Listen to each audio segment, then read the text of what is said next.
sou o professor Fernando Loureiro de Biologia e estarei aqui para tratar de vocês sobre a genética. Estamos aqui na TV Assembleia, Rádio Timbiras e o canal da Seduc no YouTube. E o que seria a genética? Genética mais é do que a área de biologia que estuda a transmissão do material genético ao longo das gerações. Também estuda a natureza química desse material e o seu modo de ação. A genética ela é composta por pequenas partes chamadas de nucleotídeos. Esses nucleotídeos elas são divididos em três partes. Grupo fosfato, um açúcar, que é uma pentose, que pode ser uma ribose ou uma desoxirribose. Se ela for uma ribose, ela vai compor o material genético chamado de RNA. Se for uma desoxirribose, vai compor o DNA. Além disso, ligado a elas, nós vamos ter uma base nitrogenada, que vai ser dividida em dois grupos, purina e pirimídica. Baseado nesse estudo do nucleotídeo, Chagaffer chegou à conclusão de que uma base purina sempre está ligada a uma base pirimídica. Então isso pode criar a regra de Chagaffer, ou lei de Chagaffer. E a base nitrogenada, purina e pirimídica. Chagaffer, observando esses nucleotídeos, ele observou que uma base purina sempre liga-se a uma base pirimídica. Com isso ele pode criar a lei de Chagaffer, que é o quê? O número de bases purinas é igual ao número de bases pirimídicas. Baseado nisso, nós podemos saber quanto tem de cada base nitrogenada em um DNA, descobrindo apenas uma única parte. A descoberta do modelo de DNA passou-se pela ideia de Chagaffer, Rosalind Franklin, que fez difração de raio-x, e propiciou outros pesquisadores a desvendar como é a sua estrutura. Esses daqui são as bases nitrogenadas. As pirimidinas, que é uracila, citosina e timina. Já as purinas é adenina e guanina. No RNA, nós vamos ter a citosina, adenina, guanina e a uracila. Já no DNA, nós não vamos ter a uracila. No lugar da uracila, nós vamos ter a timina. Quem desenvolveu o modelo do DNA foi o Watson Crick, baseado nas pesquisas de outros cientistas. E como é que é esse modelo? Ele é helicoidal, dupla hélice e antiparalela. Como assim antiparalela? Nós vamos ter aqui disposição dois ácidos nucleicos em uma fita e na outra fita ela vai estar no sentido contrário. Enquanto aqui nós temos sentido 5 linhas, 3 linhas nesta direção, no outro ele vai estar ao contrário, sentido 5 linhas, 3 linhas no sentido oposto. As bases nitrogenadas estão sempre ligadas umas às outras. Guanina sempre liga-se com citosina. Adenina sempre liga-se com timina. E essas ligações se dão por pontos de hidrogênio. Guanina e citosina sempre se dá através de 3 pontos de hidrogênio. Adenina e timina sempre através de 2 pontos de hidrogênio. Além disso, James Watson e Francis Crick, eles viram que a duplicação do DNA ela é semiconservativa. Como assim semiconservativa? Durante a sua duplicação, uma das fitas ela é sempre mantida. Então vemos aqui a dupla fita em azul. Durante a duplicação, a fita em azul é conservada na próxima geração e uma nova fita é produzida unindo-se a essa fita original. E no DNA nós vamos ter genes. E o que seria a gene? Gene é uma região do DNA que pode ser transcrita em molécula de RNA. Tem uma outra definição que ele fala o seguinte: gene é a menor porção do DNA relacionada ao efeito que pode ser detectado no organismo. Então nós temos aqui uma célula com DNA, região de gene que gera uma proteína. Uma pequena parte do DNA é que vai conter esses genes. A maior parte do DNA ele não vai conter essa região chamada de gene. Com isso vai gerar o metabolismo gênico. O metabolismo gênico vai ser chamado de replicação, que é o processo em que DNA produz mais DNA. Temos também um processo chamado de transcrição, onde a partir do DNA nós podemos gerar RNA. E um outro processo chamado de tradução, em que o RNA, a partir dele nós conseguimos produzir a proteína. E como é que vai se dar essa duplicação? Essa duplicação vai se dar o seguinte: vai atuar uma série de enzimas, a primeira delas é chamada de helicase. O que ela vai fazer? Vai abrir aquela dupla hélice, separando ela em duas partes. Depois vai chegar primers de RNA, que vai se ligar em regiões específicas. E logo em seguida vai se ligar um enzima chamado de DNA polimerase 3. Repare aqui que em uma das fitas ligou-se apenas um primer de RNA, enquanto na outra fita ligou-se vários primers de RNA. Por que isso acontece? Porque a leitura, a produção da fita de RNA, ela só pode ser dada no sentido 5' 3'. Então, como elas são antiparalelas, enquanto em uma das fitas a 5' está desse lado, do outro lado 3', na outra fita será 3', 5'. Então, como ele só pode produzir no sentido 5', 3', aqui onde tem a ponta 3', vai se ligar o primer de RNA e a DNA polimerase vai ler ele de sentido contínuo. Enquanto na outra fita, que está no sentido contrário, a sua produção vai se dar nesse sentido. Então, ele vai se ligando aos poucos, ligou aqui a primeira, DNA polimerase fez a leitura. Depois ele volta, onde está ligado um outro RNA polimerase, outro primer de RNA, e volta, continua a leitura. Isso ele vai fazendo aos poucos. Então, essa parte aqui, nós vamos chamar de fragmentos de Okazaki. Então, uma das fitas ela é lida de forma contínua e a outra fita ela é lida de forma descontínua. Já na transcrição, é outro processo parecido, porém é para a produção do RNA. Também vai agir a helicase, só que a outra enzima atuante será a RNA polimerase. Então, a helicase ela vai abrir a fita e a RNA polimerase ele vai fazer a leitura dessa fita. Só que ele não vai ler toda a fita de DNA, ele vai ler apenas na região de gene. Então vai ter uma sequência ali determinando onde vai estar o gene. E de novo, leitura sempre no sentido 5', 3'.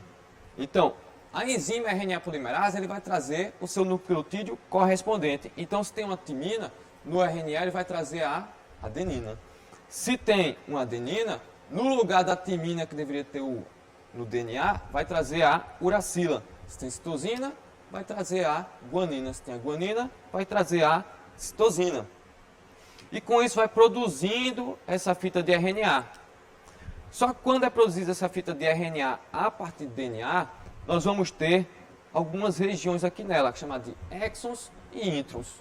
O que são exons? Exons são regiões codificantes, enquanto os introns são regiões não codificantes. Esse termo é uma sigla em inglês que chama-se Expression Genes e região intergenes.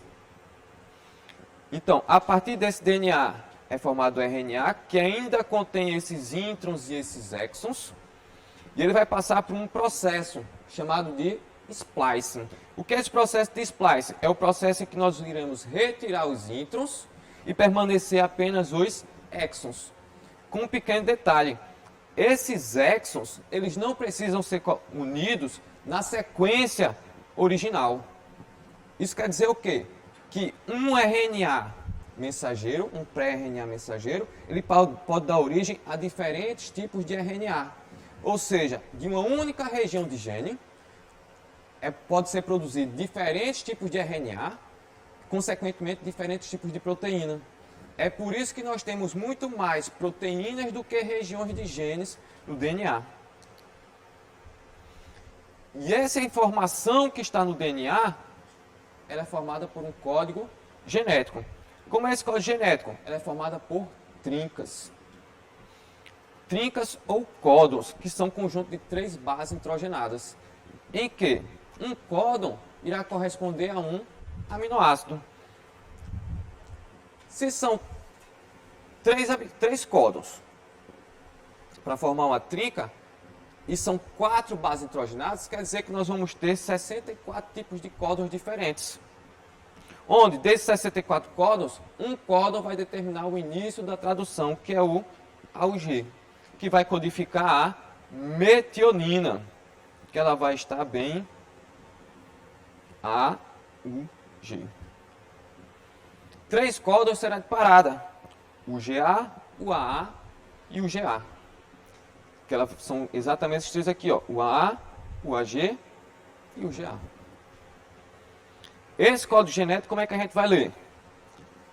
A primeira base será essa coluna, a segunda base será essa porção aqui em cima, e a terceira base, aquele conjunto lá. Então, aqui nós temos já 4 códons, só que são 64 códons. Isso quer dizer o quê? Que os outros 60 códons são para os outros aminoácidos, e existem apenas 20 aminoácidos. Isso quer dizer que mais de um códon irá codificar o mesmo aminoácido. Então, é o que nós estamos vendo aqui com leucina, prolina, com serina. Isso é extremamente importante para nos proteger contra as mutações. Porque se ocorrer a troca de uma base, e a troca dessa base resultar em uma troca de um aminoácido, isso pode estragar a formação terciária de uma proteína, onde ela pode perder formação ou gerar uma síndrome, como por exemplo a anemia falciforme. Para auxiliar na tradução, além do RNA mensageiro, nós vamos ter também o RNA transportador. Se no RNA mensageiro nós temos códon, no RNA transportador nós vamos ter uma porção aqui embaixo, formada também por bases nitrogenadas, que será chamada de anticódon. E como é que vai se dar essa tradução? Baseado naquele código genético.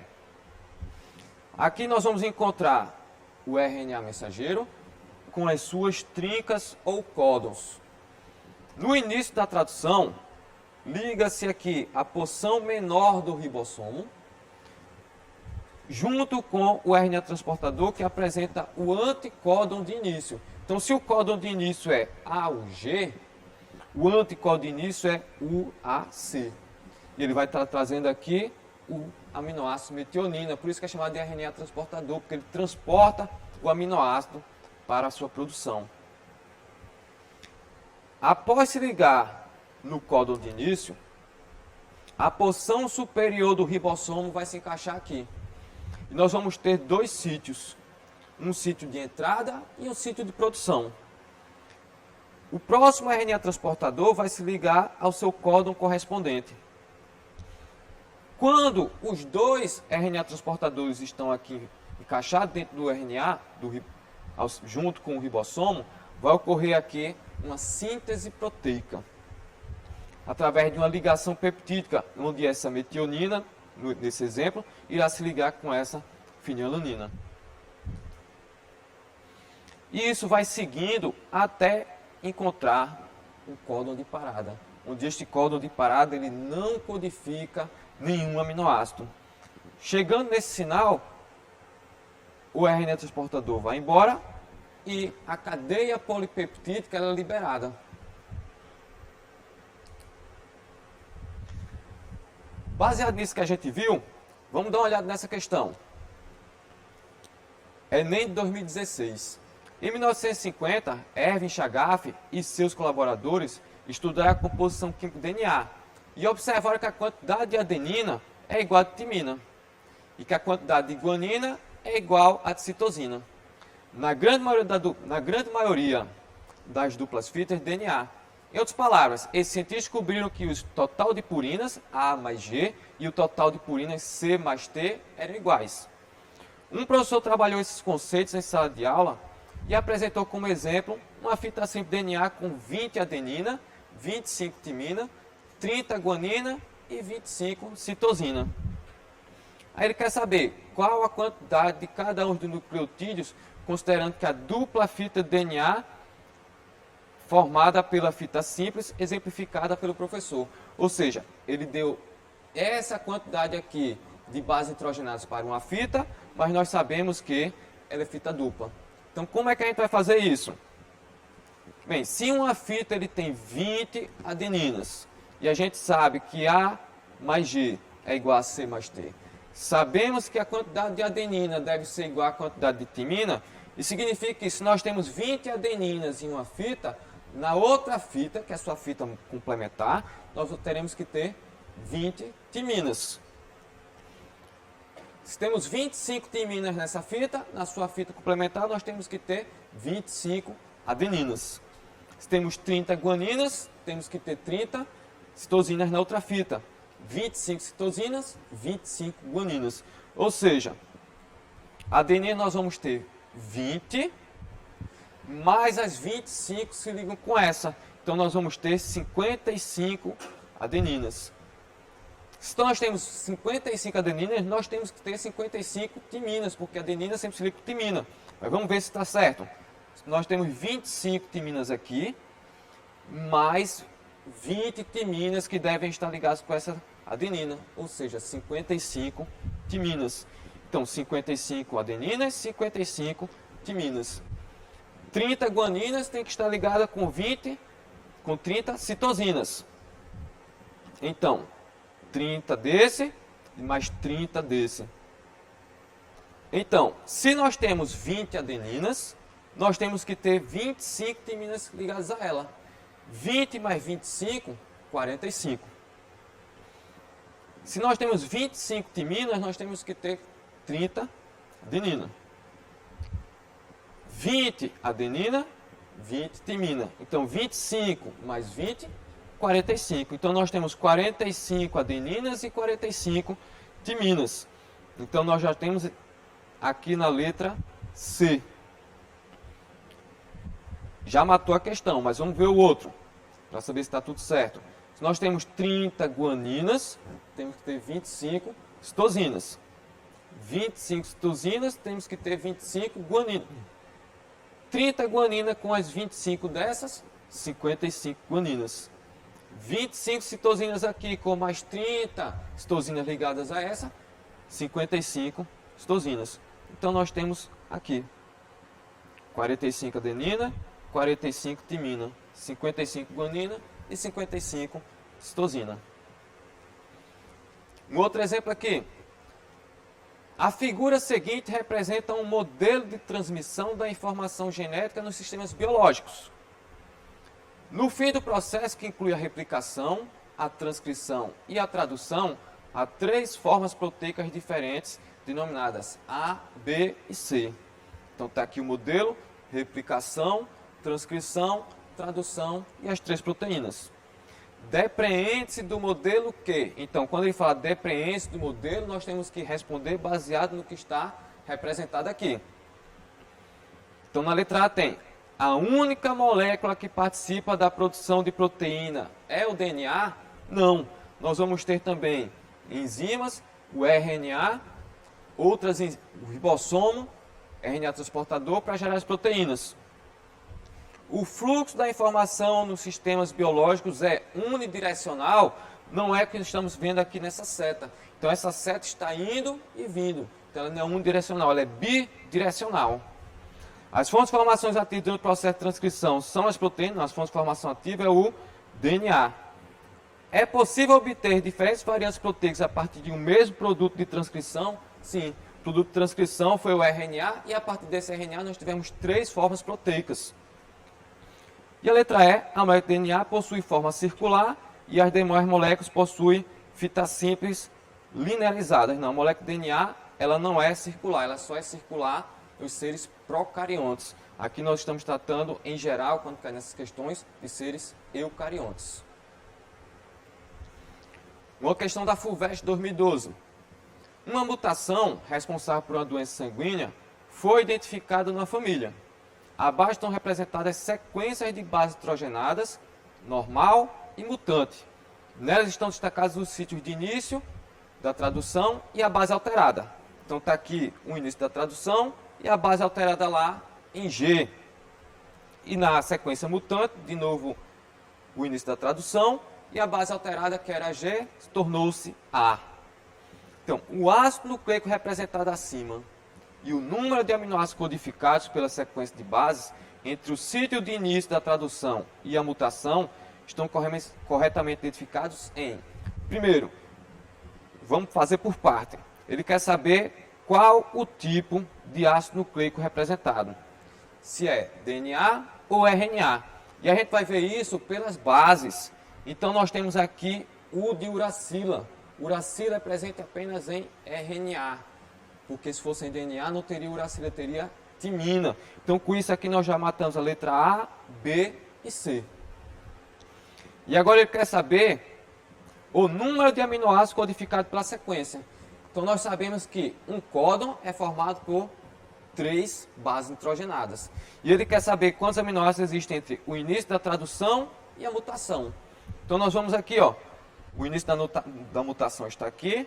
Então vamos ver quantas bases existem entre o início e a mutação. Então nós temos 1, 2, 3, 4, 5, 6, 7, 8, 9, 10, 11, 12, 13, 14, 15, 16, 17, 18, 19, 20, 21, 22, 23, 24. Então nós temos 24 bases nitrogenadas. E olha o que ele colocou na letra E. 24. Por quê? Porque ele sabe que o aluno vai errar e esquecer que um aminoácido é codificado por 3 bases nitrogenadas. Então, se são 24 bases nitrogenadas e cada 3 faz um códon, nós pegamos esses 24 e dividimos por 3. E 24 dividido por 3, 8. Resposta aqui na letra D. Uma questão aqui da Fundação Getúlio Vargas. A rifampicina é um dos antibióticos utilizados para o tratamento da tuberculose. Seu mecanismo de ação consiste na inibição da transcrição das células de Mycobacterium tuberculosis. Sob a ação do antibiótico nessas bacterianas, haverá comprometimento exclusivamente das proteínas, exclusivamente da produção de DNA, exclusivamente da produção de RNA, da produção de RNA e de proteínas, ou da produção de DNA e RNA. Então, ó, veja que ele inibe a transcrição. Então, transcrição nós vimos que é um processo de produção de RNA a partir do DNA. Ou seja, não será exclusivamente a produção de proteína, porque não vai ser produzido o RNA. Então, se não vai ser produzido RNA, também não pode ser exclusivamente de RNA, porque sem RNA nós também não temos proteínas. Então, a resposta correta está aqui na letra D. Da produção de RNA, já que ele inibe a transcrição, e sem RNA também não pode haver a tradução. Pessoal, então é isso. Espero ter ajudado vocês com a genética.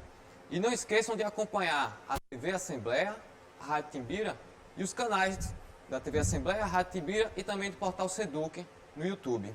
Muito obrigado.